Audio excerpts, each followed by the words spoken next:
se da hoy, se da en este fin de semana, un hecho que ocurre solo cada 33 años, que es que se da el Ramadán, el Pesaj y la Pascua al mismo tiempo, ¿no? Musulmanes, judíos y cristianos, todos celebran una fiesta al mismo tiempo. Eso no se da siempre porque tienen distintos calendarios. Hay uno que sigue el calendario lunar, el otro sigue el calendario propio, el nuestro, el gregoriano. Ahora, si se ponen a pensar, Abraham, Mahoma, murieron, si uno le puede agregar a Buda, si quieren, murieron y nadie dice que resucitaron. De Jesús decimos, y justificamos basados en la Biblia, que resucitó. Ahora, yo quiero que se imaginen del otro lado. Si yo pusiera estas mismas sillas y de un lado me pusiera yo en una posición agnóstica y dijera, para mí no resucitó, y del otro lado estuvieras vos, ¿tendrías fundamentos para demostrar que resucitó? ¿Podrías justificar si resucitó? O sea, posiblemente si pusiéramos de River y Boca y después votáramos todos quién pensamos que ganó, lo mismo con el cristinista, el macrista o la grieta que ustedes quieran. Ahora, si pusiéramos a alguien diciendo, para mí no, y a vos del otro lado, ¿ustedes piensan que diríamos, che, la verdad que presentó, no sé, argumentos, Raúl, Beto, Moni, quien sea, Ángel, presentó argumentos y creo que fue sólido? ¿Presentarías vos argumentos sólidos? ¿Tenés argumentos para decir que resucitó? Miren, es algo que uno debería poder argumentar. Intenten evitar rápido el argumento de es por fe. Porque todo lo que no sabemos cómo argumentarlo terminamos diciendo, y es por fe, es por fe. Como si la fe fuera ponerte en un salto al vacío, saltar y decir, y más vale que haya algo abajo, que no, porque si no, no todo es por fe. O sea, sí, la fe obviamente está en el medio, tenemos fe, pero también hay argumentos. Yo estoy convencido de que Jerry no me engaña, pero no es que lo estoy convencido porque es por fe. Y me comparte su teléfono, sus contraseñas, me da demostraciones de afecto, veo cómo se interrelaciona con... O sea, no es que por fe yo creo todas las cosas. No, hay muchas que son por fe, pero esa fe la fundamento en hechos que puedo tener ahí más palpables. En el caso de la resurrección, yo los invito a charlar un poquitito acerca de distintos argumentos. Miren, uno, y muy importante, es, en aquel entonces no había Twitter, no había Twitch, no había Facebook, no había Instagram, no había Infobae, no había diario online, tampoco había diario impreso, no se había inventado la imprenta obviamente, pero lo que sí había, en vez de todo eso, eran historiadores. Historiadores que podían ser del pueblo judío, había historiadores que eran judíos, como Josefo, había otros que eran Tertulio, estaba Justiniano, que era más romano. Entonces había un montón de historiadores y lo que hacían que eran, y al fin y al cabo casi como si fuera un diario, escribían los sucesos del momento. Bueno, y no estoy hablando de cristianos. Bueno, esas personas hicieron referencia a la muerte y que se le apareció a las personas, a los seguidores. Entonces, un argumento es, no solo la Biblia, porque el primer argumento que utilizaría sería la Biblia, pero sino otras escrituras de aquel entonces, de escritores, historiadores, relatan que en aquel entonces era popular decir que Jesús había resucitado. Cualquiera de estos que les dije tienen menciones a Jesús resucitado. Otro argumento serían las referencias bíblicas. Las referencias bíblicas del Antiguo Testamento. Miren, hay más de 300 profecías que se cumplieron en Jesús, en el Antiguo Testamento. Más o menos yo conté 30, porque hoy me puse a mirar rápido ahí de las 300, seleccioné las que estaban de la muerte en adelante. Más o menos unas 30 nada más en lo que sería el fin de Semana Santa, o sea, en la muerte, sepultura y resurrección.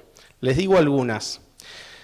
Se decía en el Antiguo Testamento que iba a ser traicionado por un amigo, que iba a ser vendido por 30 piezas de plata, que iba a ser olvidado por sus discípulos, que iba a ser acusado por falsos testigos, que iba a estar mudo ante sus acusadores, que iba a estar herido y escupido, que iba a ser objeto de mofa, que sus manos y sus pies iban a ser horadados, que iba a ser crucificado junto con ladrones, que iba a ser que iba a interceder por sus perseguidores, que iba a ser rechazado por su propio pueblo, aborrecido sin causa. La que más me gusta de todas, que la gente iba a menear la cabeza cuando lo vieran en la cruz. Hasta eso estaba escrito en el Salmo 16, que lo iban a mirar en la cruz y iban a decir, ¿entendés? Hasta ese pequeño gesto ya el Antiguo Testamento decía que iba a ocurrir y ocurrió. Así un montón, estaban todas escritas antes y se cumplieron todas en la muerte, sepultura y resurrección de Jesucristo. Sigue, que iba a estar en una piedra nueva, su sepulcro, que iba a ser sepultado con los ricos,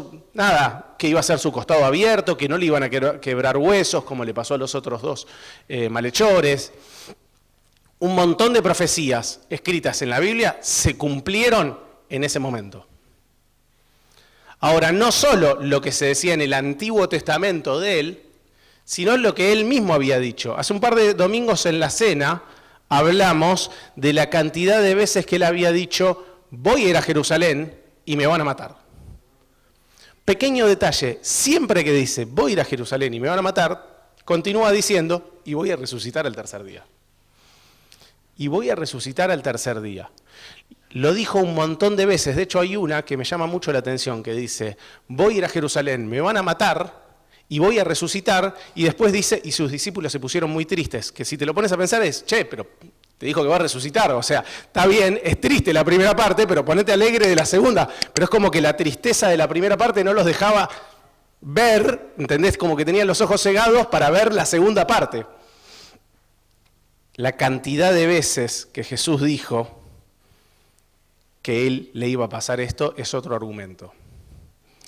Ahora, el que a mí más me gusta de todos, y los invito a repasarlo muy rápido, yo voy a asumir que muchas de las citas que voy a decir las conocen, si no yo se las cuento, créanme de que están en la Biblia, simplemente. Marcos 14. Vamos a hacer el repaso del fin de semana, solamente del fin de Semana Santa, o sea, del jueves, viernes, sábado y domingo, de los judíos, pero muy rápido, en una cita por día. Marcos 14, 48, ahí está, gracias. Y respondiendo Jesús les dijo, como contra un ladrón, los ubico, jueves a la noche, ya tuvieron la última cena, ya partieron el pan, ya dijo voy a entregar mi cuerpo, voy a entregar mi sangre, ya todo eso pasó, lo están viniendo a buscar a Jesús, jueves a la noche, empieza todo el trajín. Dice, como contra un ladrón habéis salido con espadas y con palos para prenderme. Avanzamos. Cada día estaba con vosotros enseñando en el templo y no me prendisteis, pero es así, para que se cumplan las Escrituras. Entonces todos sus discípulos, dejándole, huyeron. Quédense con esta parte, los discípulos. ¿Qué hicieron los discípulos cuando vieron venir soldados con palos? Se tomaron el pique, desaparecieron todos. De hecho, estaba escrito que eso iba a suceder. Entonces todos sus discípulos, dejándole, huyeron. Continuamos dos más, ahí está. Pero cierto joven le seguía cubierto con el cuerpo con una sábana. O sea, es como que uno se fue y volvió medio cubierto con una sábana diciendo, quiero ver a dónde lo llevan. Entonces lo seguí. Y le iban a prender, mas él, dejando la sábana, huyó desnudo. O sea, le agarraron la sábana, él salió de pique y salió corriendo desnudo. Porque era mejor correr desnudo que te agarren con Jesús. Porque si te agarraban con Jesús, te podía pasar lo mismo que le pasó a Jesús. Vamos a ver qué pasó el viernes. Eso pasó el jueves a la noche. El viernes Jesús lo crucifican a las 12, lo crucifican, muere a las 3 de la tarde, pero desde la madrugada, en realidad toda la noche, lo tienen de acá para allá, de acá para allá, de acá para allá, haciendo un juicio trucho. Entonces, Lucas 23, 47. Cuando el centurión vio lo que había acontecido, esto es ya 3 de la tarde, cuando vio que tembló la tierra, cuando vio que se hizo de noche, cuando vio que Jesús dijo consumado es, cuando vio que ya todo había ocurrido, cuando había muerto, cuando el centurión vio lo que había acontecido, dio gloria a Dios diciendo, verdaderamente este hombre era justo. Y toda la multitud de los que estaban presentes en este espectáculo, viendo lo que había acontecido, volvían para la casa golpeándose el pecho. Pero todos sus conocidos y las mujeres que le habían seguido desde Galilea estaban de lejos, mirando. No se querían ni acercar. ¿Por qué? Porque si se acercaban, los podían agarrar y les podía pasar lo mismo que le estaba pasando a Jesús. Que lo habían agarrado, le habían pegado, le habían deformado la cara de tanto que le habían pegado, de que le habían dado con latigazos en la espalda y que lo habían crucificado. Si me acerco, me puede pasar eso. Entonces no me acerco, lo miro de lejos, quiero ver qué pasa, pero de lejos. Eso pasó el viernes. Día domingo, Mateo 28. Se los cuento, si quieren. En el versículo, día domingo, las mujeres van al sepulcro, está el ángel, están los soldados, los patobicas ahí adelante de la tumba, bien grandotes, aparece el ángel. Escena que me encanta es el versículo 4. Todos tienen miedo, guardias y mujeres, aparece el ángel. Esta escena me encanta. El ángel, ¿qué le dice a las mujeres? No teman ustedes. O sea, ustedes que están en el piso con mucho miedo, guardias, ustedes sí teman. Las que no tienen que temer son ellas. Ustedes sí. Entonces, todos tenían miedo de los guardas, temblaron y se quedaron como muertos los guardas cuando vieron al ángel. En el versículo 5 dice, no temáis vosotras. En el versículo les dice, no está aquí, pues ha resucitado. ¿Se acuerdan? Acuérdense, les había dicho que iba a resucitar. Vayan a decírselo a los otros, a sus compañeros. Entonces, ellas en el versículo 8 dice que se fueron corriendo, que volvieron con temor y gozo. Es como que el temor no se les fue, seguían teniendo miedo. ¿Cómo no? Si lo vimos el viernes que le desfiguraban la cara, ¿cómo no vamos a tener miedo? Sí, estamos contentas de que vimos el ángel, de que no está el cuerpo, pero seguían con miedo. Llegan, y algo de esto estuvimos leyendo antes. Llegan, que leyó Ángel, llegan y les dicen a los discípulos, resucitó, vimos al ángel, y los que estaban en la casa, como que las miraban diciendo, ¿estás segura? ¿Estás segura? ¿Estás segura que viste el ángel? ¿No habrá sido una persona que se parecía a ángel? No, pero a un ángel, ¿no será una persona? Seguían dudando. De hecho, si se acuerdan, Lucas 24, cuando van camino a Emaús, Jesús se aparece va caminando al lado de esos dos, y le dicen, sí, aparecieron unas mujeres que dicen que resucitó. Como que ellos se habían ido, no supieron cómo sigue la historia, había dudas, porque tenían desconfianza, porque tenían miedo. Les cuento Juan 20, los discípulos estaban encerrados por miedo, y aparece Jesús adentro y les dice, pasa a vosotros, y no estaba Tomás, y les dice, quédense tranquilos, resucité, y a la semana aparece de vuelta están encerrados, y de vuelta les dice, pasa a vosotros. ¿Por qué digo todo esto? Para que quede bien en evidencia que los discípulos tenían miedo. Durante todo el fin de semana los discípulos tuvieron miedo. No mostraron así como esa valentía. De hecho, Pedro había dicho, Señor, si a vos te va a pasar algo, yo salgo a defenderte. Y le dijo, ¿me vas a negar? Y lo terminó negando, porque evidenciaba que tenían miedo. Ahora, ¿por qué digo que la reacción de los discípulos es algo que a mí me es determinante para justificar la resurrección? Porque todos ellos murieron defendiendo que Jesús resucitó. O sea, el fin de semana que a Jesús lo mataron, que a Jesús lo crucificaron, ellos tenían miedo. Pero después verlo vivo, les bastó para decir, no, es Dios. Es Dios. Ya no tengo más miedo. Si Dios es conmigo, ¿quién contra mí? Les digo rápido. Mateo murió por una herida en la espalda predicando en Etiopía. Marcos murió arrastrado por caballos en las calles de Egipto. Lucas fue ahorcado en Grecia. Pedro murió crucificado cabeza abajo porque dijo que era indigno morir de la misma manera que un Jesús, así que murió con la cabeza para abajo. Santiago fue el líder de la iglesia en Jerusalén, fue arrojado de más de 100 metros de alto, dato de color, el mismo lugar donde fue llevado Jesús cuando fue la tentación, o sea, el pináculo, fue arrojado desde ahí y lo tiraron, y cuando cayó siguió vivo. Entonces le dijeron, ¿negás a Jesús? No. Entonces ahí lo terminaron de matar a patadas. Todos ellos, por ser cristiano, Santiago, hijo de Zebedeo, por ser cristiano de influencia en la iglesia primitiva, Santiago fue decapitado en Jerusalén. Esta historia me encanta. Tuvo la oportunidad de negarle mientras estuvo preso, y no le negó. Y tenía un guardia que tenía que estar todo el día con él para que no se escape. Y el guardia, como que entablaron una relación y le decía, negalo, porque te van a matar. No lo voy a negar. Resucitó. Entonces, al ver cuando iba caminando que lo llevan a decapitarlo, cuenta la historia que él dice, esperen que lo tenía por acá, cuánto he deseado llegar a este momento de encontrarme con el Señor. Él estaba contento de saber que iba a morir porque sabía que se iba a encontrar con el Señor. Situación que lo decapitan y el guardia, a quien le habían predicado en los últimos días junto con él, dice, no puedo negar mi fe, yo también soy cristiano. Se arrodilla al lado y lo decapitan a él también. O sea, le bastó la fe de Santiago, el hijo de Zebedeo, para también convertirse y decir, yo también creo en eso. Nada, les puedo seguir contando, Bartolomé, Andrés, Tomás, atravesado por una lanza, Judas es el otro, por flechazos, Matías fue apedreado. Todos ellos, el único que tuvo una muerte natural fue Juan. Ustedes saben que la historia de Juan es que lo hirvieron y milagrosamente no murió. Por eso lo mandan a la isla de Patmos, que era una isla chiquitita.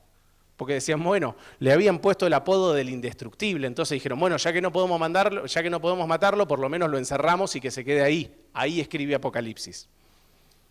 ¿A qué voy con esto? Murieron todos como héroes. O sea, ¿qué pasó que eran miedosos y ahora son mártires? Lo que pasó es que lo vieron a Jesucristo resucitado. Los invito a leer Hechos 1. Hechos 1, versículo 1. Dice, en el primer tratado se refiere a el libro de Lucas, lo escribe la misma persona, uno es el tratado 1, Hechos es el tratado 2. En el primer tratado, Teófilo es quien le encargó que escriba el libro. Entonces le dice, en el primer tratado hablé acerca de todas las cosas que Jesús comenzó a hacer y a enseñar. Hasta el día en el que fue recibido arriba, hasta ahí cuenta Lucas. Después de haber dado mandamiento por el Espíritu Santo a los apóstoles que había escogido. Y el versículo 3 es el que es clave. A quienes, los discípulos, después de haber padecido, o sea, después de haber estado en la cruz, se presentó vivo con pruebas indubitables. ¿Qué significa indubitables? Que no dan lugar a duda. No dejan ningún tipo de duda. Bueno, se presentó vivo con muchas pruebas indubitables, apareciéndole durante 40 días y hablándoles acerca del reino de Dios. ¿Qué es lo que pasó que antes eran miedosos y ahora son mártires? Tuvieron pruebas indubitables. Eso es lo que pasó.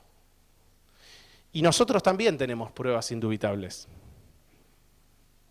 Nosotros tenemos la palabra, ellos no la tenían. La Biblia es una prueba indubitable.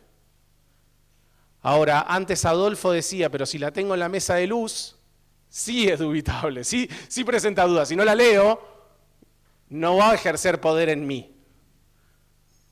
¿Se acuerdan el versículo ese de Efesios que dice, de acuerdo, más de lo que pedimos y, ¿cómo dice el versículo? Dice, cuando te sucede algo, más de lo que pedimos y podemos imaginar, algo así, de acuerdo al poder que opera en nosotros, continúa diciendo. O sea, no es que ejerce un poder más grande, no, es de acuerdo al poder que nosotros permitimos que ejerza. ¿Y cómo permitimos que ejerza poder? Por medio de la palabra. Entonces, lo que les sucedió a aquellos miedosos es que se encontraron con pruebas indubitables. Nosotros que somos hijos de Dios, se nos presentó Jesús de una manera indubitable. Aquellos que creímos, aquellos que nos arrepentimos de nuestros pecados, es porque entendimos el mensaje de una manera indubitable. Y tenemos que saber argumentarlo de esa manera. Y depende de nosotros poder argumentarlo de esa manera.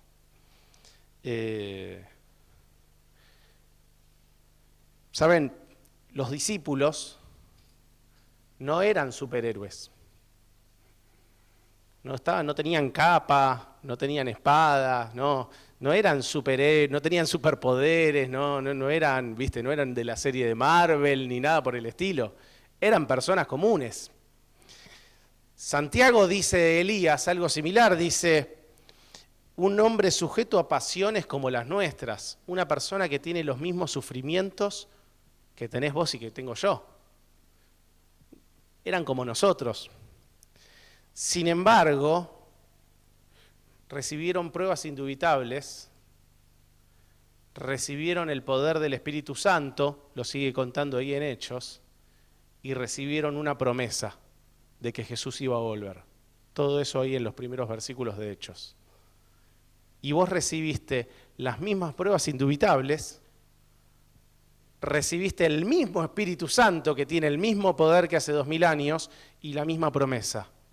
He aquí, así como lo viste ir, va a volver. Y depende de nosotros ser como los discípulos o seguir como somos nosotros. Al principio les decía que la resurrección es una grieta. ¿Crees que resucitó o no crees que resucitó? No se puede creer que resucitó un poquito. Un poquito resucitó, otro poquito no. No podés estar, o sea, si estás un ratito en cada lado, es que estás en el no. Entonces, aquellos que somos hijos de Dios, y yo se los digo, estoy convencido de que resucitó, y como estoy convencido de que resucitó, estoy convencido de que vuelve. Dice Apocalipsis 22:12, he aquí, vuelvo pronto y mi galardón conmigo. Y cuando vuelva, va a haber un juicio. Y en ese juicio se va a separar a aquellos que creyeron en Jesucristo y que se arrepintieron de sus pecados y aquellos que no. Miren, es importante esto de que vuelve, porque vieron que les dije que en Jesús se cumplieron más de 300 profecías. Bueno, hay una que es que vuelve. Esa es la que falta cumplir. Y va a suceder y tenés que estar preparado para ese momento. Dice Hechos 2 que la muerte no lo pudo contener, no lo pudo retener a Jesús. Es importante de que entendamos, se los leo en la versión que tengo yo, dice ahí en Hechos 2. Es un discurso que tiene Pedro. Dios sabía lo que iba a suceder y su plan predeterminado lo llevó a cabo cuando Jesús fue traicionado. Lo que está diciendo ahí es Hechos 2:21, indistintamente que se los estoy leyendo en otra versión. Dice, Dios sabía lo que iba a suceder y eso sucedió, ocurrió, se llevó a cabo cuando Jesús fue traicionado. Dice, pero Dios lo liberó de los terrores de la muerte y lo devolvió a la vida, pues la muerte no pudo retenerlo en su dominio. No lo podía contener, no lo podía retener. Y cuando le preguntan a Pedro, entonces, ¿qué hacemos cuando termina todo este discurso? ¿Saben qué les dicen? Arrepiéntanse. Ese es el consejo que les da Pedro. Le dice, bueno, ante este contexto, ¿qué tenemos que hacer? Arrepiéntanse. Así que, mirá, si no prestaste atención a todo lo anterior que dije, no te hagas problema. Si prestaste, mucho mejor, gracias. Pero si no prestaste, presta atención a esto. Si querés ser un hijo de Dios, lo que tenés que hacer es arrepentirte de tus pecados. Es pedirle perdón por tus pecados a Dios. Es decirle, yo creo que nació, que vivió, que murió, que resucitó y que vuelve. Y mi fe está puesto en eso. Yo creo que Jesús nació, vivió, murió, resucitó y vuelve. Y por eso, y que Jesús era Dios hecho hombre. Y que murió no por lo malo que hizo Él, sino que murió por los pecados míos. Lo que decía Víctor cuando hablaba. No soy merecedor de tanto amor. No hiciste nada bueno como para recibir el amor de Dios muriendo en la cruz. Los que teníamos que morir éramos nosotros. Él murió en nuestro lugar. Así que, si no estás convencido, nuestro consejo es arrepentite de tus pecados. Pedile perdón a Dios por tus pecados. ¿Cómo? Cerrá los ojos. No es necesario, pero simplemente para no distraerte y decirle, yo quiero ser tu hijo, yo quiero ser tu hija. Me arrepiento de mis pecados. Te pido perdón, te pido que entres a mi vida, te pido que la domines, te pido que me hagas un hijo tuyo. Miren, las palabras del centurión en la cruz fue verdaderamente era hombre justo, otro dice era hijo de Dios. Las palabras son lo de menos, lo importante es hacerlo de corazón. Oramos. Padre Dios que estás en los cielos, gracias, porque podemos, así como nosotros lo hacemos todas las semanas, el mundo puede tomarse el detalle de un fin de semana al año, reflexionar acerca de la obra de Jesucristo, y está buenísimo. Dios, gracias porque Jesucristo, Dios hecho hombre, se entregó. No lo agarraron, se entregó. Él entregó su cuerpo, Él derramó su sangre. Tenía poder para bajar de la cruz y no lo hizo por amor a mí. Gracias porque cuando murió lo que estaba haciendo era pagar la deuda de mis pecados, de nuestros pecados. Gracias porque lo hizo por amor. Y yo no merezco tanto amor. Gracias porque no solo quedó ahí, porque si no estaríamos hablando lo mismo que Abraham, Mahoma o Buda. Estaríamos recordando a un muerto. Pero no, la historia no termina ahí, la muerte no lo pudo contener, no lo podía retener, no podía porque estaba hablando del mismísimo Dios. Y le ganó a la muerte. Y pagó la deuda del pecado y ahora está en el cielo vivo. Gracias, porque tenemos la esperanza de que vuelve y esperamos que sea pronto. Dios, si hay alguien en este lugar que no tiene esta misma esperanza, te pedimos que pueda arrepentirse de sus pecados, que pueda pedirte perdón con sus palabras y puedan compartir de esta misma fe y de estos mismos privilegios de ser tus hijos que tenemos nosotros. Quédate con nosotros, acompáñanos. En nombre de Cristo Jesús, amén.